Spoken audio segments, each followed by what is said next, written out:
I feel like I'm being my true self. I feel like I've really always wanted to be an astronaut, and yet, unfortunately, in a way, or fortunately, I don't know, but the opportunity came late in life because it couldn't happen earlier. Welcome to A Heart for Space. I am your host, Dr. Eiman Jahangir. Join me as we uncover what it takes to reach beyond the limits of what we think is possible and turn the biggest dreams into tangible reality.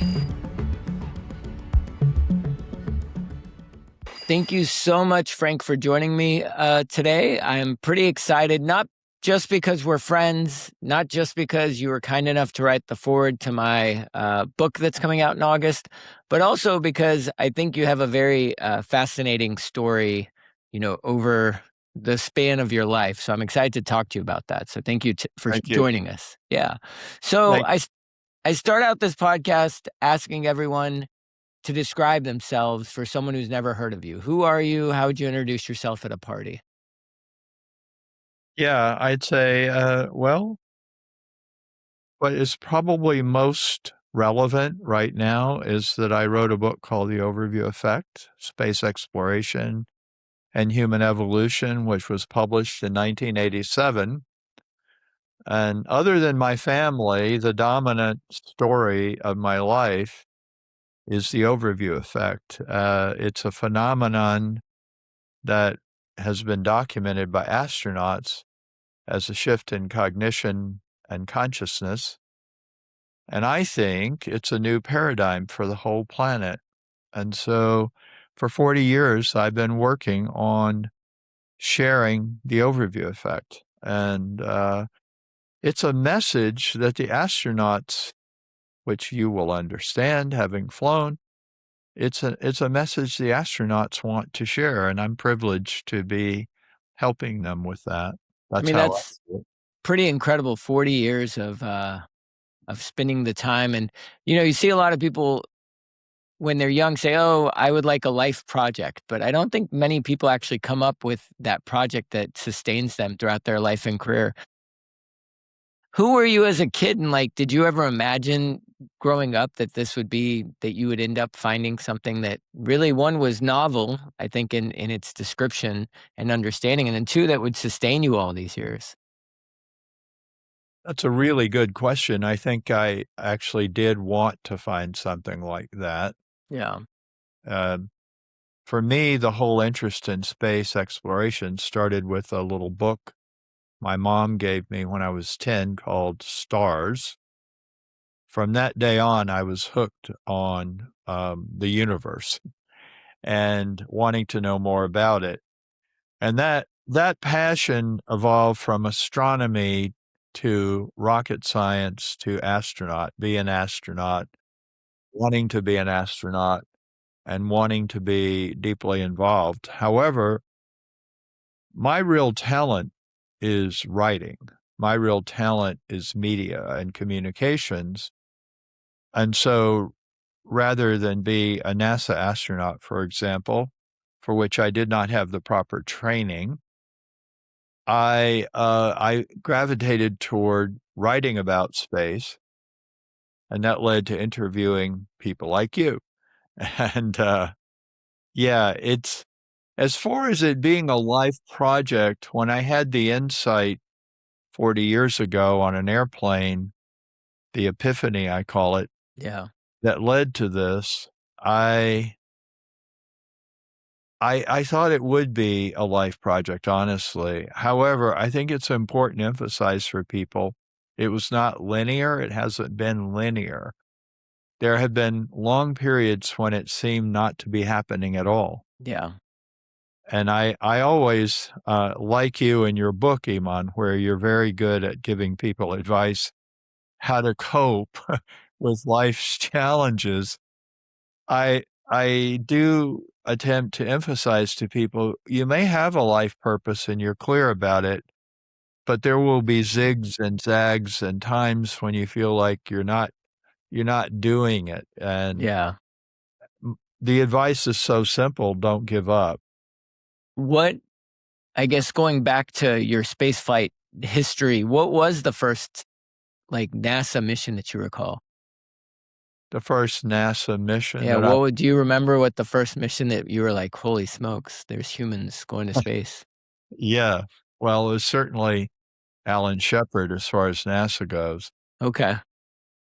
I think I I So you've started been there since the beginning then. I mean, this is yeah, like I have. I mean, I started out with the Book of Stars. yeah, That led to wanting to be a rocket scientist and realizing, no, that's not really my skill set.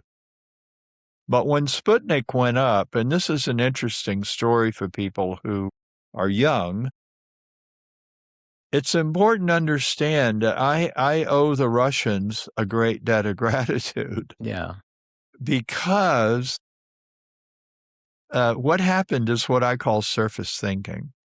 Uh, in the United States, we did not celebrate Sputnik. We were yes, yeah, terrified. And the whole idea was we're behind, we have to catch up. Well, the school I went to began to offer better courses and group the A students together in these advanced courses and so on and so forth. interesting. And that was Sputnik. And I started with my friends. We were actually attempting to build rockets in our front yard. Wow, yeah, We had no idea what we were doing.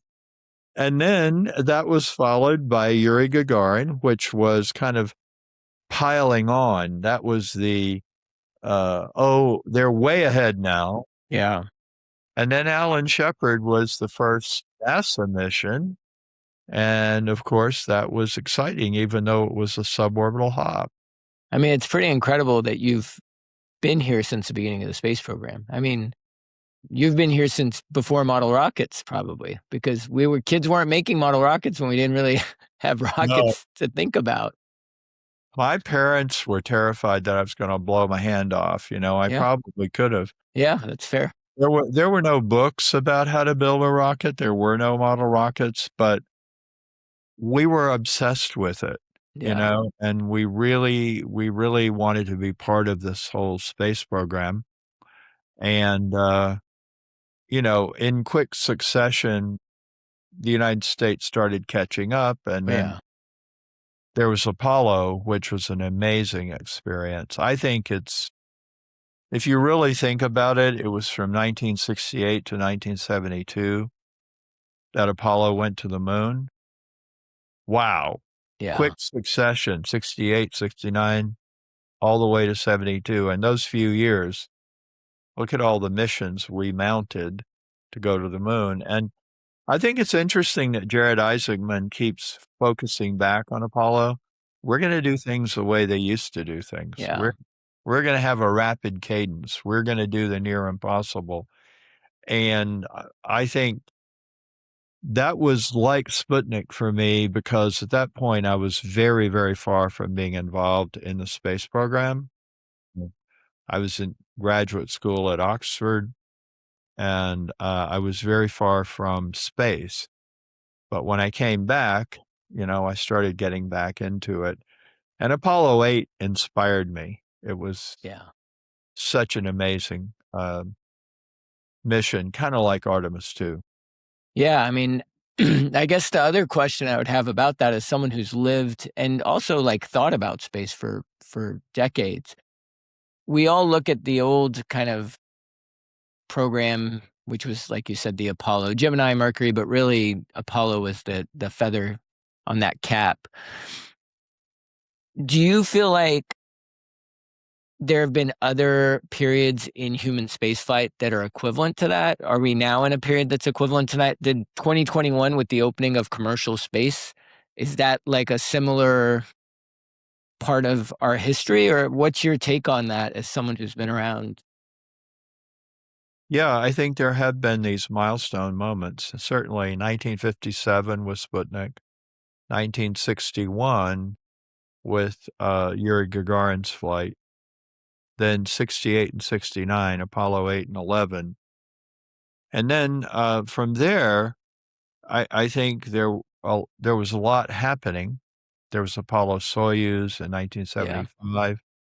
beginning of cooperation. And then from there, we've had a period of being in outer space as a habitat.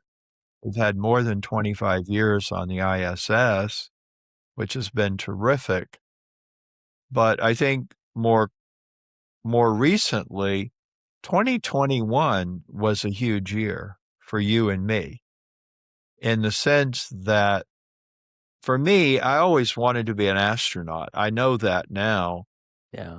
but I never wanted to be an engineer. I never wanted to be a doctor. Sorry about that. Fair enough. No, I understand. Actually, I'd love to be a doctor. I just don't want to go to medical school, Yeah. you know?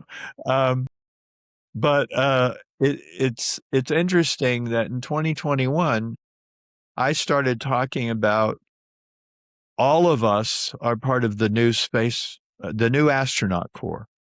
That is to say, everyone I know could be an astronaut in theory. It's not a matter of having the credentials that NASA want. It's a matter of funding. And that's not minor.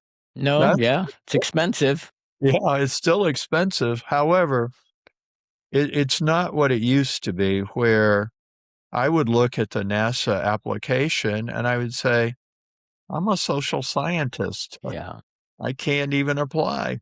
yeah, Um, so 2021, and then I really think Artemis 2 broke the dam yeah. open. It was pretty Es- exciting. Yeah, especially around the overview effect. Yes. And it was so similar to 1968. 68, terrible things happening on the surface, Yeah. war, assassination, riots, polarization, and then all of a sudden, Earthrise Apollo and 8, yeah. all of that. And then this Artemis 2, war, attempted assassinations, Yeah, a couple. actually assassinations again, and polarization. And then we had the astronauts who Yeah. were incredibly relatable, and people started to connect with them. And we have so much more media than we did in 68. So Yeah. you could really follow what they were doing. And I think we had a stark example of overview thinking and surface thinking, which is we're all in this together, we're on a spaceship in the universe, versus I want to invade your country, I want your oil. Yeah. You know, uh, borders and boundaries are really important, whereas Yeah. from above you can't even see them. And I think we're at a civilizational crossroads where space travel is giving us a new perspective that we need. Well, and that has me curious because I know you studied politics, right? You were a Rhodes Scholar. So you probably didn't go in thinking you were gonna be having a life talking about space, but how do you think being a political thinker ended up shaping Yeah. your thoughts and theories on space and what we're doing in space, both in the past and currently, like you said? Well, I think actually the training, while it didn't prepare me to be an astronaut, it prepared me for writing about the overview effect, as I call it.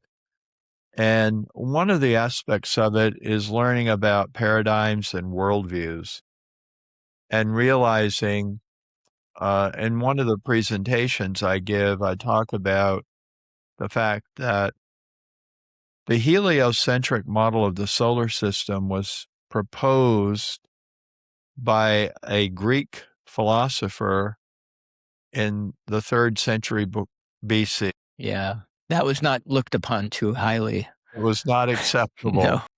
And the geocentric view of the solar system dominated until Copernicus wrote a book about it, Yeah. which kind of shifted the paradigm. But Copernicus did not publish his book until he was dying. He Yeah. was on his deathbed. Yeah. Why was that? He was afraid of the church. He was afraid of the church. And he had good reason Yeah. because Giordano Bruno was burned at the stake for his heresies. Yeah. Galileo was under house arrest. Yep. Um, and it, I think what I learned a lot about was political philosophy and how ideas eventually dominate politics. They dominate governance. Every, Yeah. every every political movement starts almost every political movement starts with a book. Yeah. That's You know, fair. Yeah. for good or ill, some of the Yep. books aren't positive. Yeah. But I studied Hobbes and Locke and Rousseau, some of the great thinkers, and they went back to first principles and they talked about the social contract. Why do we establish government? What is its purpose? What does it do? Yeah. And I believe we need a new social contract right now of understanding what government does and also what is the relationship between governments and in what way can governments come from a position of the common good. And again, the overview effect presents us with an opportunity to think in a new way. And the challenge is that for most people, the geocentric view of the solar system makes sense. Yeah. Everything does seem to revolve Yeah. around us. Yeah. That's a We very don't, human concept. yeah, we don't feel like we're on a spaceship. Yeah. And you could argue our current geocentric view is a nationalistic view, right? American Yeah, it is. first, or, coming on the 250-year Of birth of course. our country. But we are always centrally focused as humans. Yep. And Yeah. the heliocentric view becomes real to astronauts, but it's not real if you're always on the surface. And Yeah. so I don't know about you, but so many of the NASA astronauts have said to me, look, I knew that the globe that has these little pink and green and yellow countries on it, that's a construct. That's not Yeah. real. Yeah. But when I got into orbit, I was still shocked. I was still shocked to Yeah. see the Earth as one system. And I think that's the beginning of understanding that while borders and boundaries are useful for administration, I don't I don't want a borderless world. I don't think that makes sense, but we have to just always understand that it's in our minds. It's not real, Yeah. uh, physically real. Yeah. And you can have different peoples and cultures and communities within the borders. Part of the problem, if you look at like the early 1900s, where a lot of peoples were massacred who had been living in those countries for thousands of years, and then all of it, or hundreds of years at least. And then this idea of nationalism comes into play and says, okay, we have to get rid of the other. And it led to, I mean, particularly if you're talking around the Mediterranean area, lots of people were killed and displaced, and we still do it in certain parts of the world today. That's one thing I learned, as a undergraduate, going back to how was I trained. Yeah. I first read a book that, uh, talked about nationalism as an idea and realizing that the nation state is a kind of new idea, a new political form. Empires empires were much more natural before. Yeah.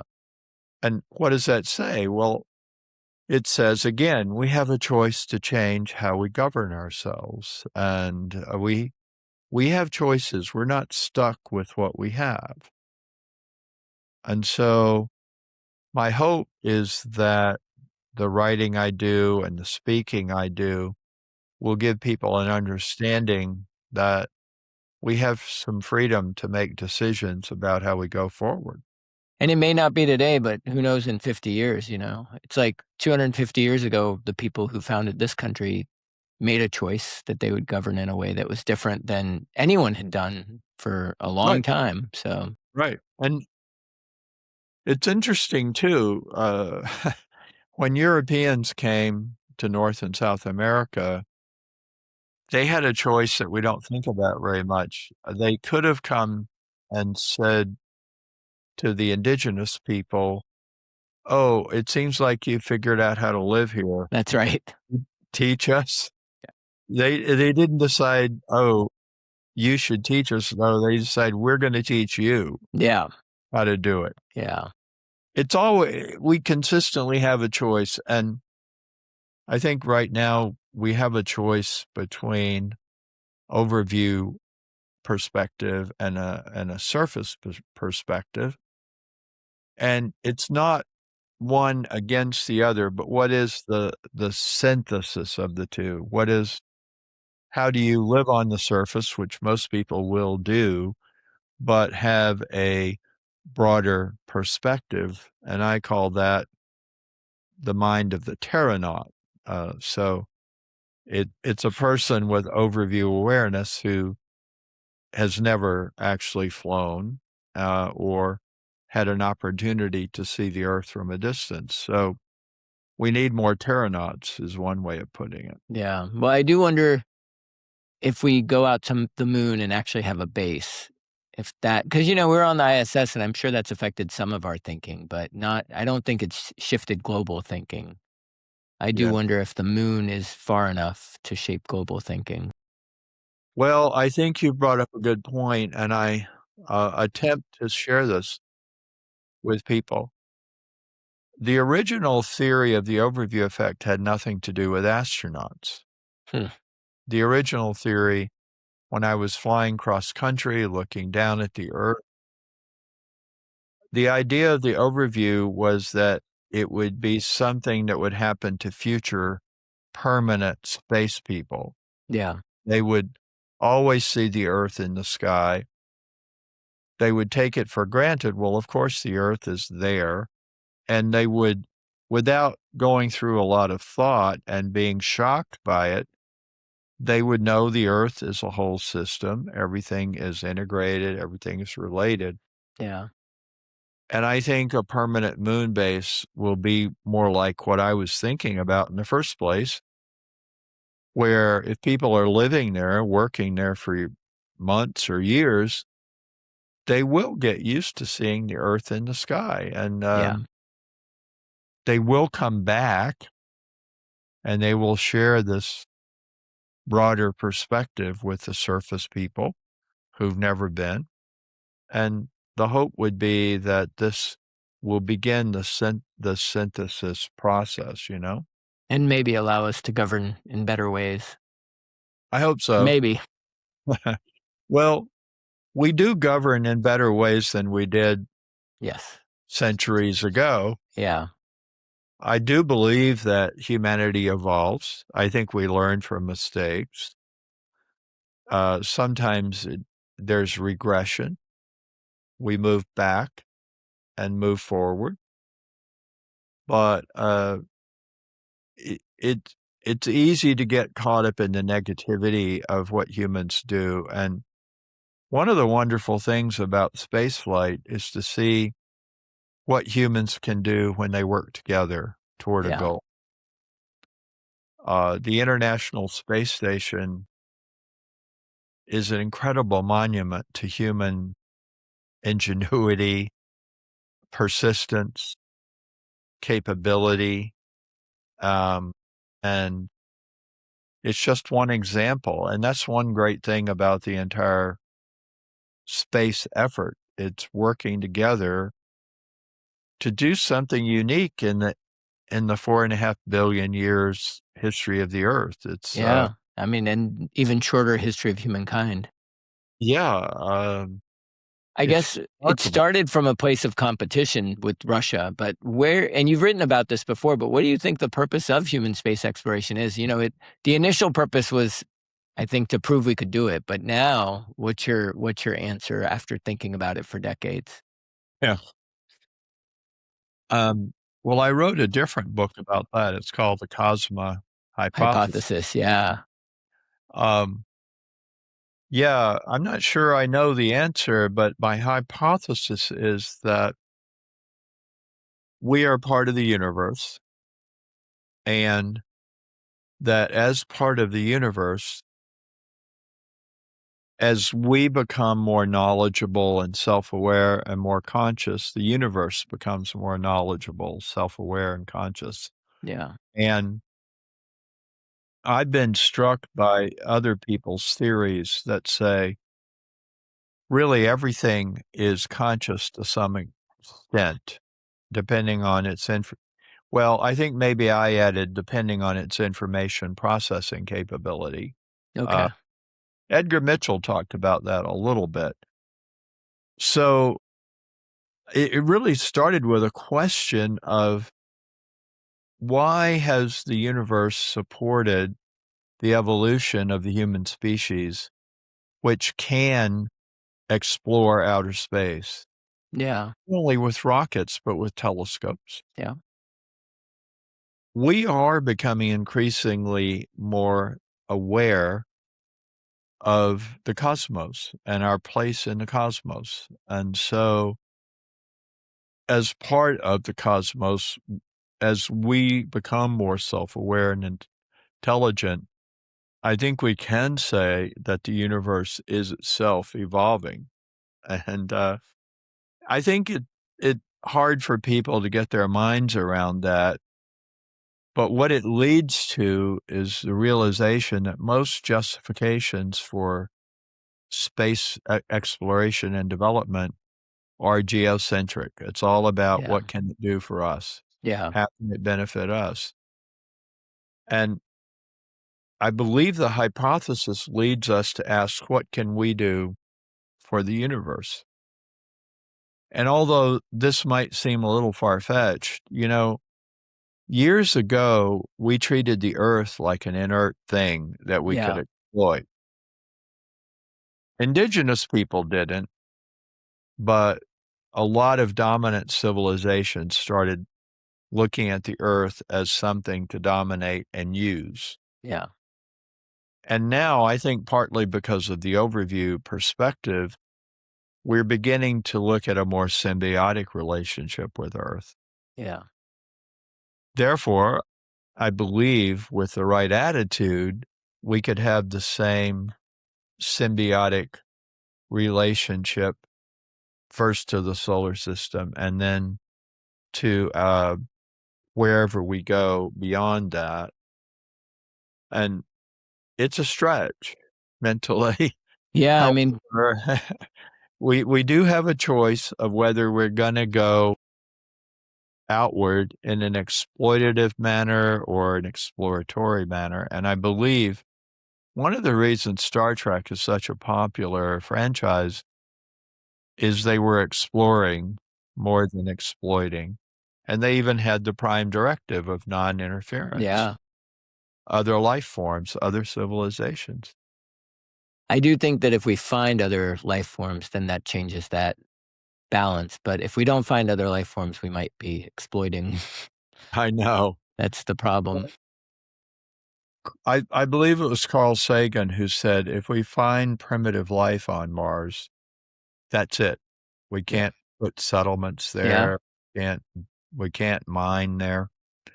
And that's going to be an early test of the ethic that we take, because I know there are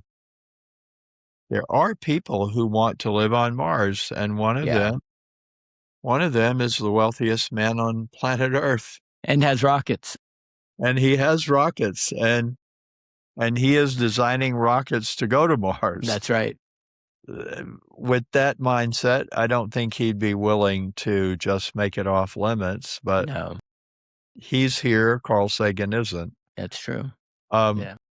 what I want is a discussion. I want awareness. I want people to start thinking about these questions, because otherwise we'll just follow our instincts from the past, and I don't want there to be any regrets Yeah. We have a lot of regrets about the exploration that took place in the 19th, 18th Oh, century. yeah. Oh, yeah. We have a lot of regrets Yeah, about that, so I hope yeah. we don't end up like that in a couple of 100 years, you know? And you've talked about this idea of, the overview effect and the interviewing of astronauts. Has the perception astronauts have had over the decades changed, or has it been similar to the early astronauts when you talk to some of the ISS folks? I think there's been a consistency as far as I can tell, and one of the things that struck me as I look back at what Yuri Gagarin said, the first person to have the experience, and Yeah, he talked about the beauty of the Earth and let's not destroy it. He talked about the Earth being, too small for conflict, large enough for cooperation, yeah, and he didn't have a term for it, and, for 25 years, nobody had a name for what they were experiencing, and then I think once my book came out and the 3 words, the overview effect started to become more common, then the astronauts began to have more of an understanding of it, and now, as you well know, a lot of space tourism is about experiencing the overview effect. yeah. That is a lot. Yeah, I mean, that's the point for at least the suborbital flights. It is, and in some cases, it's used explicitly, in some ways, it's just implicit that Yeah, that's what you're going for. Even today, NASA astronauts don't go and most cosmonauts don't go, to experience the overview effect. They go to fulfill a mission that somebody else creates for them. yeah, But, commercial astronauts are going mostly for the experience, and even if you didn't know the terminology, you ask a person why, they'd probably say, "I wanna see the Earth from space," that's right. Yeah. that's the thing. Um, 'Cause it's and the only so thing you can't do on Earth. I mean, VR is helping, but you can do microgravity on Earth if you do, the parabolic flights, but, yeah, a lot of a lot of questions come up about, well, can you experience the overview effect without going into space? yeah, The answer technically is no, not really. yeah, And to answer it, I've made the distinction between the overview and the effect. So if you want to really see the Earth from a distance, you got to get away from the Earth. It's just yeah, that simple. and, like, know you're away And mentally, you got right? to know that you're away. Yeah, VR can do a lot of it, but the effect can mimic other experiences. Other experiences can mimic the effect, that sense of oneness and unity and even of leaving your body and becoming one with the cosmos. yeah, That does happen through meditation and other techniques. And the effect tends to be different for different people, the way they describe it. And most people say, well, it's beyond words. I can't really explain it. But of course, the reason they're talking to me is I'm writing a book. And so, yeah. like you, as you well know, we started an interview and we have to finish it. Yes, 1 year But later. yeah, the point of it is, even though it may be beyond words, you still want to attempt to describe it for people who've never Yeah. been. Well, But and yeah, please, sorry. well, no, I would say one last thing. When people report what happened to them, I do find a remarkable consistency between suborbital hops and orbital missions and even lunar missions, Yeah, because I think there was a suspicion before commercial spaceflight started that you couldn't possibly experience the Ori effect you were too close to the Earth, you weren't Yeah. there long enough. And yet, in interviewing you and other people who've flown, it's clear that people do have the experience, and some people, like William Shatner, come out of the spacecraft crying and being Yeah. overwhelmed, and it's interesting, really. I think distance and time and all of those things have an impact, but openness to the experience appears to be the most important variable. Interesting. Yeah. And you're now, just had this Send Frank to Space campaign uh, through Moondow, which was the community that sent me to space. So they have a track record, 2 people up. Hopefully, you're going to be the third. W- Hopefully. What does it mean to have this goal at this stage in your life? I mean, and for anyone who's listening, I think Moondow is still taking donations, I think. So feel free to go on moondow.com and look at the Send Frank to Space campaign. But for you personally, what is that goal at this stage and why at this stage? Yeah. Well, it's been a big step for me to go public, and to put myself out there Yeah. and to ask people to give money. Yeah. That's a big responsibility.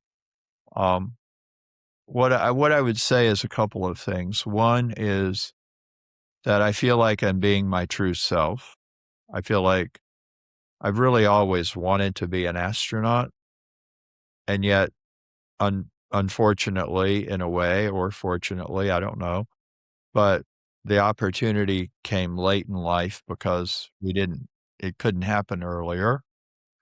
Or as we know, there are about 5 people who paid enormous amounts of money some years ago to go to the ISS through with the Russians. But barring that, the time only became available 5 years ago for me. And your flight actually made a big difference because I was meeting with the Moondow team about something totally different, and I casually said, "If you wanna fly a 3rd person, I'm your guy." That's And awesome. and they said, "Oh, yeah, we've actually been thinking about that. We'd really like to do that." Yeah. So, Pablo and Ryan and I have been working together for well over a year now, and Amazing. so I feel like I'm being my true self. I'm being open about what I want, Yeah. and for a long time, 2 things were going on. One was I had assumed I would not fly, and I was gonna be an interviewer of astronauts. Yeah. And I was on a podcast with Christina Rasmussen who said, "Don't you wanna go?" And it was a simple question, but it really blew my mind. And in reflecting on it, I realized, yeah, of course I do. Of Yeah. course. The other thing is people kept saying to me, "Because of your work, nobody deserves to go more than you." Yeah. And I took the posture of, "Yes, well, that's really nice. Thank you very much. And I'm just waiting for the opportunity." And I guess the idea was, well, Blue Origin or Virgin Galactic or somebody will just see that I ought to get to go. But it was pretty passive. Yeah. And now I feel better about it because I feel like, okay, You're doing something. I'm doing it. Yeah. I'm taking full responsibility for it. Um, and if I can put in a shameless plug for your book, Thank you. you make it really clear that if you want something, you need to declare it. And you talk about that in your book, where you declared to everyone you wanted to be an astronaut. You did Yeah. it even when you were working in a cafe or a restaurant. Um, and it's so simple. Well, of course, obviously, you need to do that. Yeah. However, not everybody does it. They wait to be discovered, or they wait for the right moment, or I mean, if there's anybody out there who's watching and listening, That's what I would say is you might be discovered, that might work, but it's not a proven modality. Yeah, it's less proven. I mean, and I guess that's the question of, like, the relationship between having a big idea and actually taking action and trying to change Right. things. Yeah. Yeah, I mean, it fits everywhere. I mean, I had to put myself out there and say, "I think I've got a book worth publishing." Yeah, before anyone had even heard of these concepts. Yeah, and Yeah. I know so many people who say, "I wanna write a book. Yeah. Write a book," and the answer I give is, "Well, go write the book. Don't tell me you wanna write a book." Yeah. And, "Well, I don't have time," and I say, "Write something every day. If you write a page a day, you'll have a book in a year, Yeah, that's true. maybe." And on and on. I mean, I could say this again and again, and I've told this story before. In the past, I taught in Harvard Extension School. Yeah. Great example of this is that for many years teaching there, I didn't think I needed a teaching assistant. I didn't look for a teaching assistant. Yeah. One day, a student came to me and said, "If you ever want a teaching assistant, I hope you'll consider me." Nice. Yeah. He became my teaching assistant for that reason only. Yeah, because he said something. Yeah, and he became my co-teacher. Yeah. He has actually become a pretty significant figure in the field because of that, and then it happened again in a different course. I had a student come to me and say, "I'd like to be your TA," Yeah. and she became my teaching assistant. It seems so obvious when you think about it, but I really believe, Iman, that what holds us back from putting ourselves out there is a fear of rejection. And I am not saying I don't have that fear. Yeah. We're still working on raising the money for my flight. Yeah. It's not a done deal. I'm I'm not there yet. I Yeah. The story does not yet have that happy ending. And just because you declare it, just because you put yourself out there, does not mean it's gonna work out. I mean, Yeah. I thought when I got my book published about the overview effect, that was it, the revolution would start. Yeah. 40 years later. 40 years later, I mean, the book sold pretty well, Yeah. but I only had one plan, and that was for the book to be a bestseller, generate a lot of income. I didn't have a plan B. Bad idea. It's hard. It's hard to when you're focused on one thing, it is hard to have a plan B, but you have to. And just to add on to that, it's funny, I met Michael Collins, Apollo Yeah. 11 astronaut, Yeah. at the 20th anniversary of Apollo 11 at George Washington University, I believe it was. Um, and we had lunch. I was sitting That's next. amazing. Yeah. Do you know what we talked about? No. Books. He was writing a book.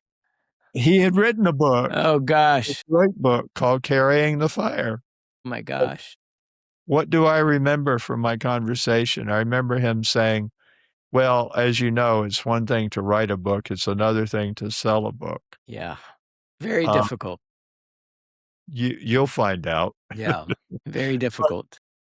but, yeah, I mean, what are we getting at here? What we're saying is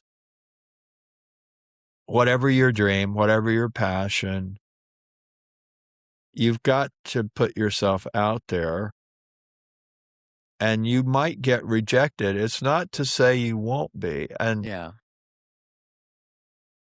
it's just that you have to find a way.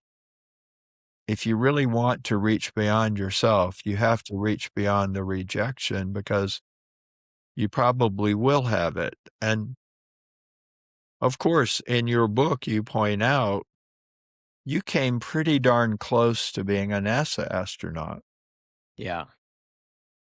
really closer than most. Hard, yeah. It's hard. It's not easy to be rejected by NASA. No, not that close, yeah. And I was just, with Cyan Proctor, who just premiered her Yes. film. Yeah, up in Right? Boston. Yeah. I was with her. Well, I said to some people, I said it to Cyan, I said, "Well, Cyan, you were famous before you flew on Inspiration 4 because you used to come to the Overview Roundtable, and everybody said, 'That's Cyan Proctor, she Yeah. almost became a NASA astronaut.'" Yeah, for sure. That's how we saw her, Yeah, she was so close. Yeah. but, what she saw was, I almost became a NASA astronaut, I didn't make it, and yet Yeah. she flew on Inspiration I 4. mean, she was a big inspiration to me because we've been friends since our finalist interviews in 2009. We've known each other since 2008, but when I was driving home, I'd spoken to her 3 months before on her birthday, and she was like, "Yeah, I think, space is probably not gonna work out." And then I think it was her 50th birthday, and then I was driving home with my wife, and on NPR, they announced her name as the 4th astronaut. I was like, "Wait, what?" So then I was like, "Okay, there's a way. Cyan's doing it, I can do it."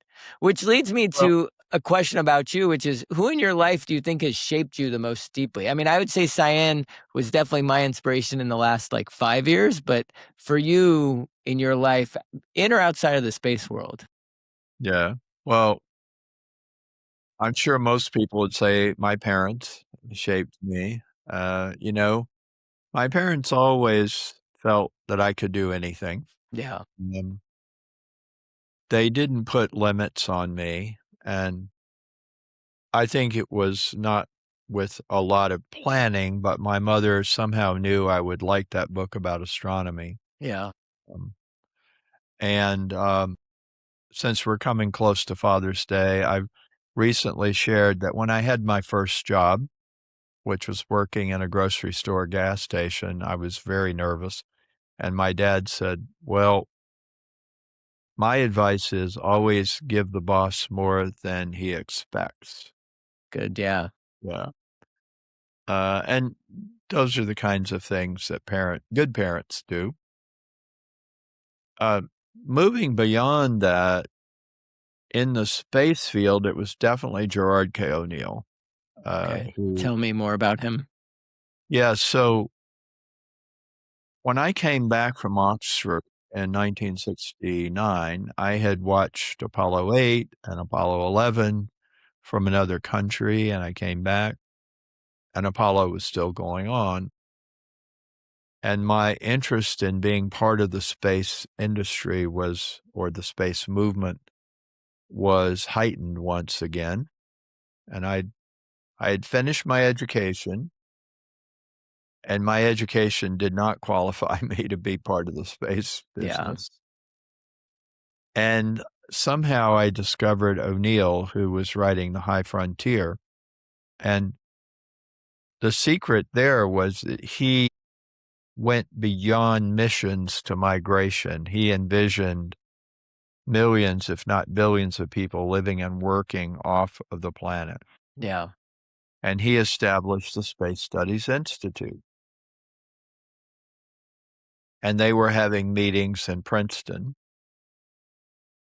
And all of a sudden, the field opened up because all of a sudden, oh, you want social scientists, you want philosophers, you want yeah, poets. And there were astronauts too, and cosmonauts were yeah. there. That's amazing. What a community. And Yeah. O'Neill, incidentally, he was rejected by NASA. But he He made it. He applied. he applied. He got pretty far. I mean, he was a physicist, Yeah, so he got pretty far, and he didn't let it stop him from getting involved. And so, um, being around Jerry was very, very influential, really. Um, another person was George Field, who was at Harvard at the Smithsonian, uh, Harvard Smithsonian Astrophysical Observatory, I think it's called.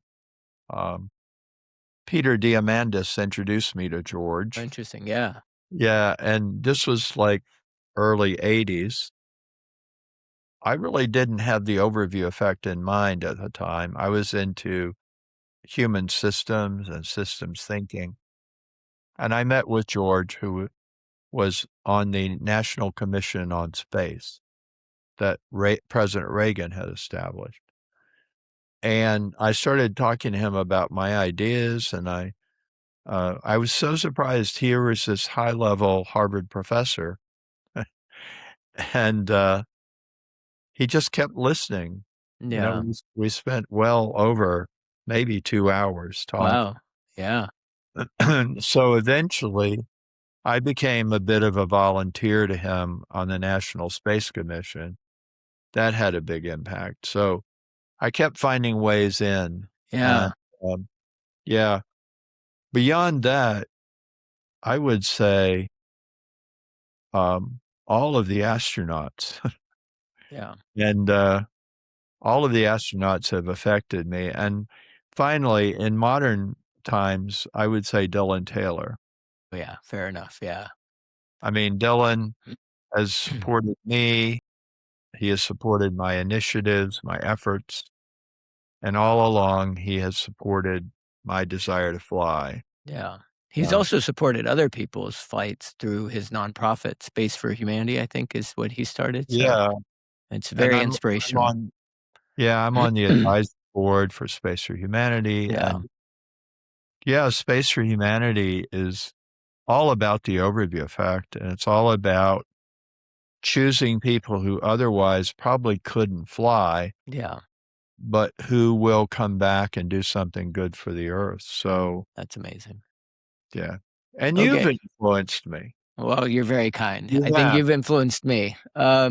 One more question. I think I know the answer just out of respect for your time. We ask everyone this on A Heart for Space, but what is the space inside of yourself or the world that you're still reaching for? I really hope that we can see a shift in the mindset of planet Earth, that the overview perspective can become much more of a paradigm, if not the dominant paradigm, and that people can come to understand this really crazy idea that we are in space. Yeah. Yeah. We've always been in Yeah. space, It's true.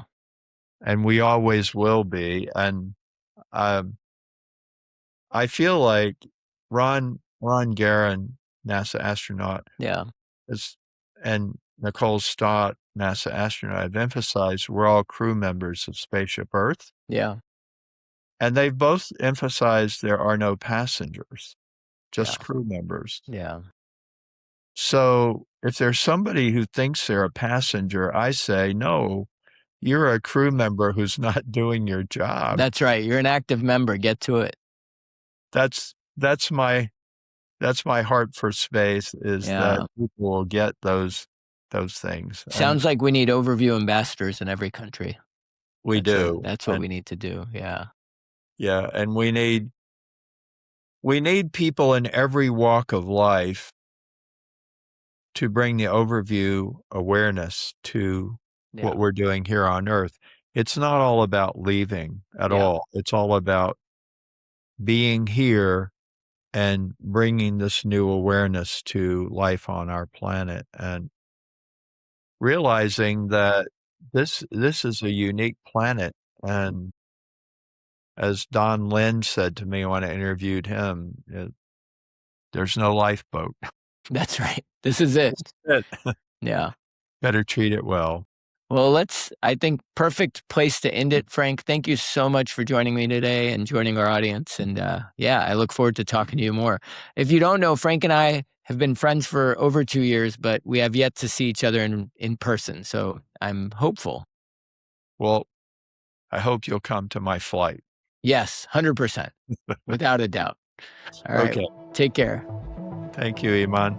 Thank you for listening to A Heart for Space. If you enjoyed this conversation, be sure to follow the show so you never miss an episode, and consider leaving us a review to let us know your thoughts. For more on my work in the pursuit of ambitious goals, visit aheartforspace.com and look out for my upcoming book, A Heart for Space. Until next time, I'm Dr. Eiman Jahangir.